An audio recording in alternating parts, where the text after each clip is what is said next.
அதே மாதிரி கைராசி டாக்டரை பற்றி சொல்ல சொன்னார். எங்கள் ஊரில் கைராசி டாக்டர்னு ஒரு டாக்டர் இருந்தார். நல்ல டாக்டர் சார். ரொம்ப மோசமாக இருக்குல்ல. இப்போ எங்கள் அடுத்த வீட்டில் ஒருத்தருக்கு அவங்க அப்பாவுக்கு ரொம்ப வயசானவர், சீரியஸாக இருக்குது, இழுத்துக்கிட்டு இருந்துச்சு. அவர் தந்தி கொடுத்துட்டார். ஒரு 25 பேர் வந்துட்டாங்க, சொந்தக்காரவங்க, நெருங்கின சொந்தக்காரவங்க. அவங்க அப்பா போக மாட்டேங்குது, இழுத்துக்கிட்டே இருக்குது. வந்தவனும் போக மாட்டேங்கிறான். 25 பேர் வந்து உட்காந்துட்டான். 1 நாள் ஆச்சு, 2 நாள் ஆச்சு, 3 நாள் ஆச்சு, 1 வாரம் 7-8 நாள் ஆகிட்டுது, போக மாட்டேங்கிறான். அதில் வந்தவர் ஒருத்தர் சொல்கிறாரு, தினம் இட்லி போடாதீங்க, நாளைக்கு பூரி போடுங்கங்கிறான். என்னடா இது, என்னடா பண்ணுறது? ஒருத்தர் சொல்கிறான், 11 மணிக்கு நாங்கள் ஒரு டீ குடிப்போங்கிறான். இதுக்கு எல்லாத்தையும் கையில் இருக்கிற காசெல்லாம் இதுலேயே செலவாயிடும் போல இருக்க. 25 பேருக்கு தினம் 3 வேளையும் சாப்பாடு போடுறா எவ்வளோ செலவாகும்? பார்த்தான். அவனுக்கு ஒரு நாள் பார்த்தான், ராத்திரியில் தூக்கம் இல்லை, அப்படி ரோட்டில் அப்படி அலைஞ்சிக்கிட்டு இருக்கான். அப்போ அடுத்த வீட்டுக்காரன் வந்தான். அந்தாண்ட வீட்டுக்காரன், என்னென்ன ஏதோ கவலையாக நடக்கிறீங்களே ராத்திரியில், என்ன விஷயம் அப்படின்னா. ஒன்றும் இல்லைப்பா, அப்பாவுக்கு இந்த மாதிரி உடம்பு சரியில்லை, தந்தி கொடுத்தேன், இந்த பாரு திண்ணையில் எல்லாம் படுத்துருக்கான் பாரு, 25 பேர் வந்துட்டான், செலவாகிட்டே இருக்குது, என்ன பண்ணுறதுன்னு தெரில.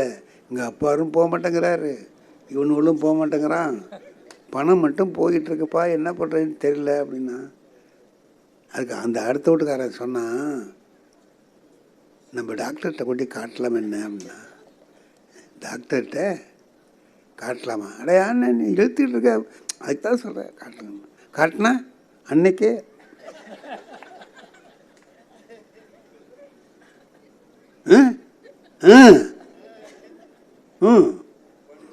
மறுநாள் நீங்கள் கொண்டு போங்க, ஒரு 100 ரூபா செலவாகுமா, கொண்டு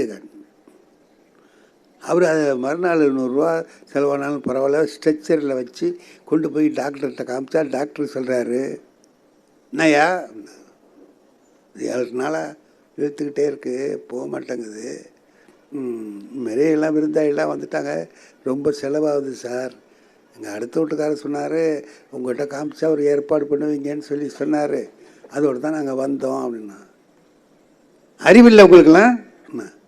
ஏன் சார் இத்தனை நாளாக எடுத்துகிட்டு இருக்குல்ல, அன்னைக்கே கொண்டு வர வேண்டியதானே? கொண்டு வந்தா கையை கொடு. அப்பா கையை எடுத்து கொடுத்தான், அப்படி வச்சார் சார். நாடி பார்ப்பாங்க பாருங்கள், அதை மாதிரி அப்படி வச்சார், தூக்கிட்டு போன்ட்டார், முடிஞ்சு போச்சு. அந்த கம்பவுண்டர் சொல்கிறாரு, எங்கள் டாக்டரு வர்ற கேஸ் எதையுமே அழைச்சிக்கிட்டு போன்னு சொன்னது கிடையாது, எல்லாத்தையும் தூக்கிட்டு போன்னு தான் சொல்லுவார். இதுக்கு தான் அவருக்கு கைராசி டாக்டர்னு பேர். என்ன அதோட அவர் ஒரு தடவை சென்னைக்கு வந்துட்டு வர்றாரு போலக்கு. நான் அந்த ட்ரெயினில் நானும் போயிருக்கேன். நான் இறங்கி திருவாரூரில் வீட்டுக்கு போகிறதுக்காக போகிறேன், விடிய காலம் 4 மணி. இவர் வந்தவர் பின்னால் வர்றவர், புலவரே என்னார், ஆஹா டாக்டர் சவுண்டு மாரி இருக்கடான்னு திரும்பி பார்க்குறேன், இவர் தான். இது அந்த வண்டியில் தான் வந்தீங்களா, நான் பார்க்கலையா உங்களை? நல்ல வேலை பார்க்கல அப்படியா, இருங்க நான் முந்தி போகிறேன், நீங்கள் வாங்க சார். இல்லை இருங்க. நம்ம என்ன எனக்கு பயம்னா, பேசிகிட்டு இருக்கும்போது கை பட்டுவிட்டதுன்னு, எதுக்குடா இது வம்பு அப்படின்னு சொல்லிட்டு போயிடுவோன்னு பார்த்தேன். அது என்ன பண்ணா, இந்த வர்றேன், எப்படி போவீங்க வீட்டுக்குண்ணா? நான் ஆட்டோ கிட்ட பிடிச்சிட்டு போயிடுவேன் சார், நீங்கள் விடுங்க சார். ஆட்டோவா? நம்ம கார் வந்திருக்கோம், நான் உங்களை அழைச்சி கூட வீட்டில் விட்டுட்டு போகிறேன், வாங்க இங்கே. சரின்ட்டு போகிறேன். டிரைவரை பின்னால் உட்கார சொல்லிவிட்டு அவர் ஓட்ட ஆரம்பித்தார். என்னை பக்கத்தில் உட்காரதே எனக்கு பயமாக இருக்குது. நம்ம என்ன அது உட்காரம்னா ஒரு கை, இப்போ ஹரி இருக்கிறாரு, இவர் தான் டிரைவர்னு வைங்க, கை பட்டுட்டுன்னு வைங்க, இது ஏன்டா இது, ஊருக்கு போயிட்டு ஒரு நல்ல விதமாக வீட்டுக்கு போய் சேர வேண்டாமா அப்படின்னு நினச்சிக்கிட்டு நான் அப்படி எட்டி இப்படியே உட்காந்துட்டேன். போயிட்டே இருக்கிற போது எதுக்கு டெட் பாடி ஒன்று தூக்கிட்டு வரான் சார். அதை பார்த்துட்டார் சார். அவர் வண்டியை ஓரமாக நிறுத்திட்டு கேட்குறாரு, ஏன் சார் நான் தான் ஊரில் இல்லையே, இது எப்படி நடந்துச்சு அப்படிங்க.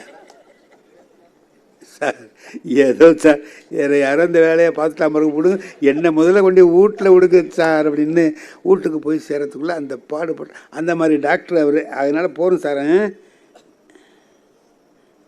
நல்லா சார் அவர் 2 தான் ஹரி சாருக்கு, இந்த 2 கேட்டால் போகிறோம்னு இன்னைக்கு வச்சு பேச்சு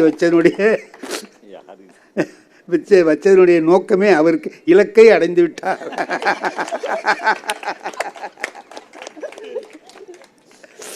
ஏதோ ஒரு ஜாலியாக எல்லாத்தையும் பேசிகிட்டு இருக்கிறதுக்கு அருமையான வாய்ப்பு, மிக நன்றாக இருந்தது.